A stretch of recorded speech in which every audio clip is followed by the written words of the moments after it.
भारत चुना गया यूएनएससी का निर्विरोध अस्थायी सदस्य। पीएम मोदी ने जताया वैश्विक समुदाय का आभार। भारत को मिले 192 में से 184 देशों के वोट। कांग्रेस ने Delhi Meerut semi high speed rail corridor के ठेके को लेकर उठाए सवाल। राहुल गांधी ने एक बार फिर मोदी सरकार से पूछा, कौन है जिम्मेदार।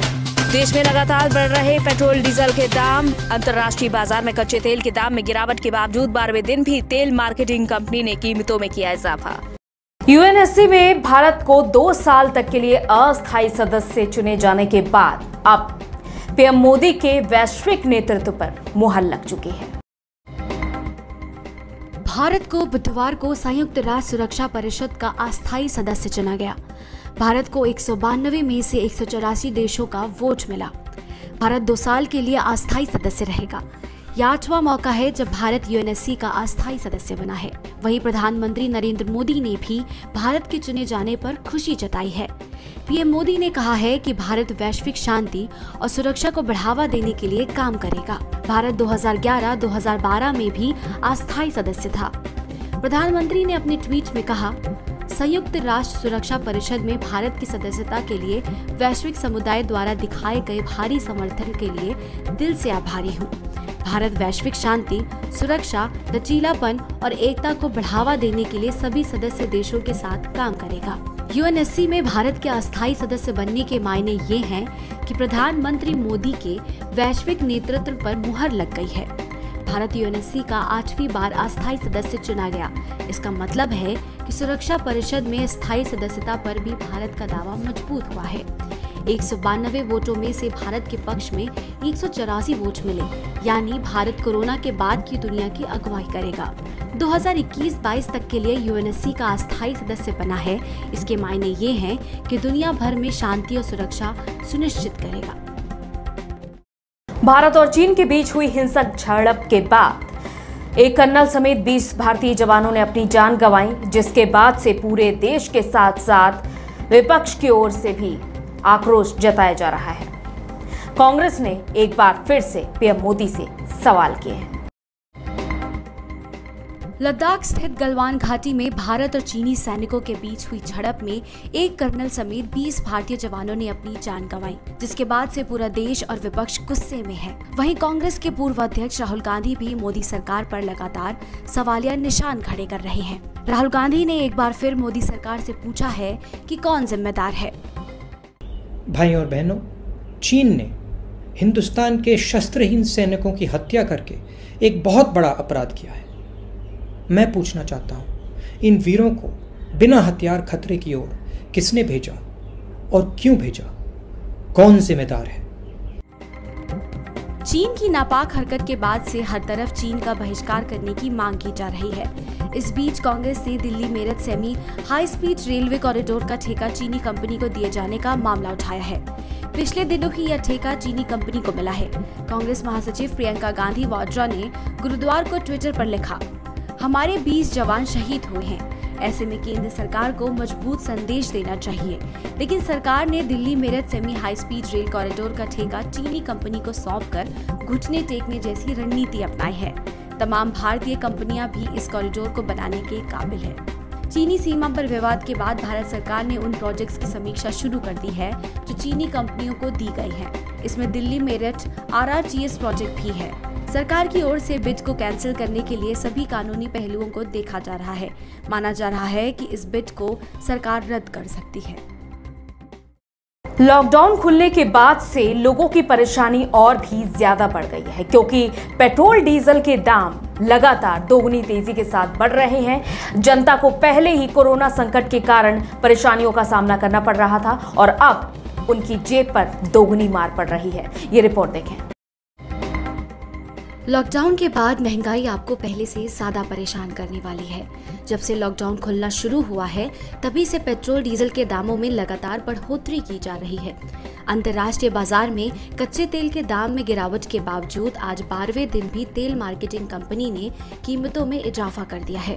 पेट्रोल की कीमतों में 0.53 रुपए का इजाफा हुआ है, जबकि डीजल के दामों में 0.64 रुपए की बढ़ोतरी हुई है। राजधानी दिल्ली में पेट्रोल का भाव बढ़कर बुधवार को 77.81 रुपए प्रति लीटर हो गया। डीजल की कीमतों में भी बढ़ोतरी की गई है। डीजल का दाम 76.43 रुपए प्रति लीटर पर पहुंच गया है। इससे पहले कोरोना वायरस और लॉकडाउन के चलते देश में ईंधन के दाम लगातार 82 दिन तक स्थिर रहे थे।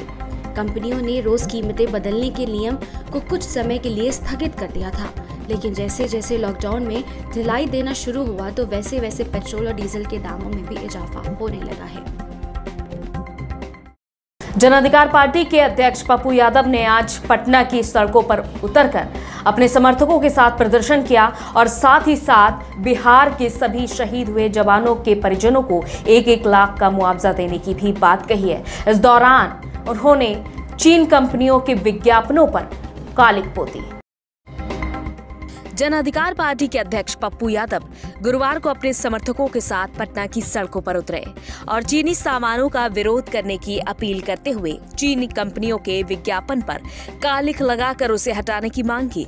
जन अधिकार पार्टी प्रमुख पप्पू यादव कोतवाली चौक पहुंचे और वहां अपने समर्थकों के साथ चीन कंपनियों के लगे विज्ञापनों पर कालिख लगाई। इस दौरान ऊंचे विज्ञापन होर्डिंग तक पहुंचने के लिए जेसीबी की मदद ली गई। पप्पू यादव ने लद्दाख की गलवान घाटी पर चीनी सैनिक के साथ झड़प में बिहार के शहीद हुए सभी जवानों के परिजनों को 1-1 लाख रुपए आर्थिक मदद देने की घोषणा की है। हम लोगों ने, हमारी पार्टी ने बिहार के 6 सैनिकों को जो शहीद हुए 1-1 लाख रुपया देने का हम लोगों ने घोषणा की। बता दें कि पूर्वी लद्दाख में सोमवार रात गलवान घाटी में चीनी सैनिकों के साथ हिंसक झड़प में भारतीय सेना के एक कर्नल सहित 20 सैनिक शहीद हो गए।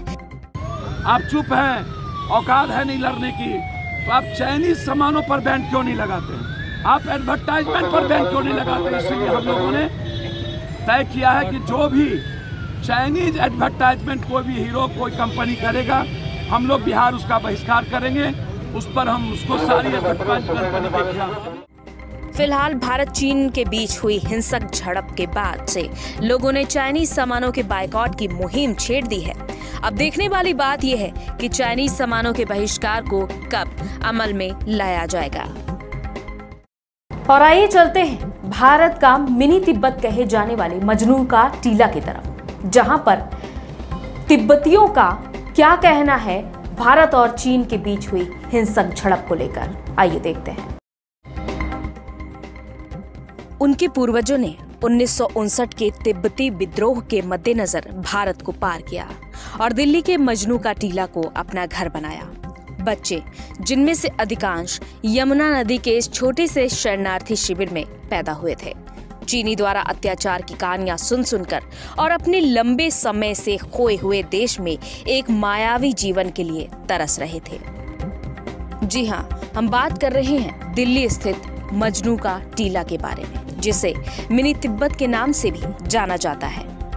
यहाँ पर तिब्बती अपनी एक छोटी सी दुनिया बसाए हुए हैं। आईएनएस की टीम तिब्बती कॉलोनी के उपनगरों में ये पूछने के लिए गई कि वो दोनों परमाणु सशस्त्र राष्ट्रों के बीच हाल ही में हुए हिंसक हमलों को लेकर क्या सोचते हैं और उनकी क्या राय है। तो आइए जानते हैं कि वहां के लोगों की क्या राय है। हम 1959 में इन्वेट किया था तिब्बत का, तो हम इंडिया में भारत में क्या बोले, हम भारत आया तो भारत में बहुत हेल्प किया, नेहरू जी ने भी हेल्प किया था हमें। तो चाइना ने लगभग 1 मिलियन हमारा आदमी को मार दिया, क्योंकि हमारा वहाँ प्रोटेस्ट नहीं कर सकता है वहाँ पे, क्योंकि जितना प्रोटेस्ट करेगा ना उनको है ना टॉर्चर करता है।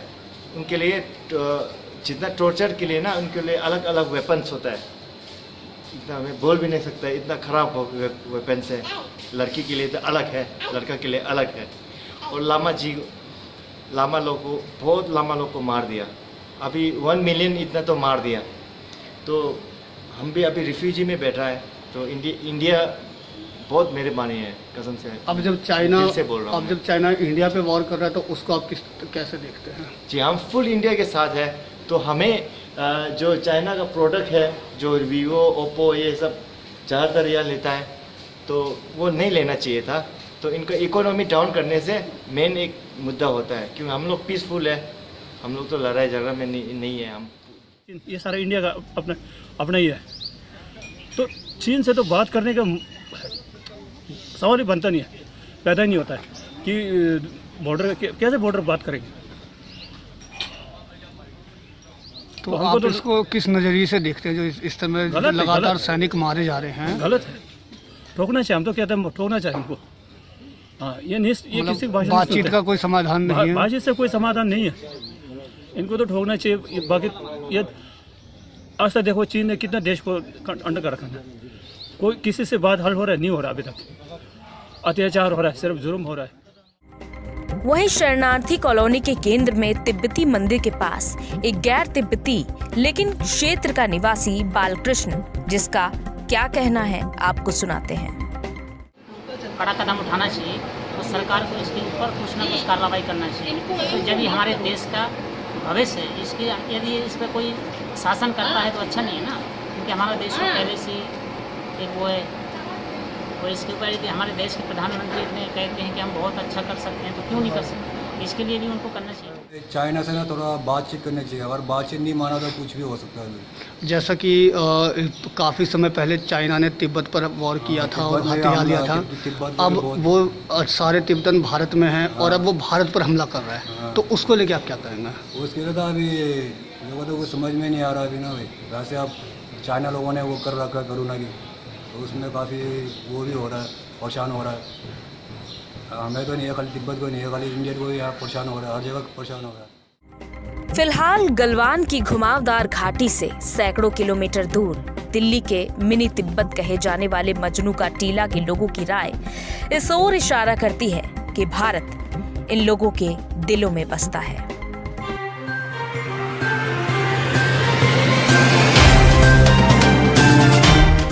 Subscribe now and press the bell icon. Never miss an update.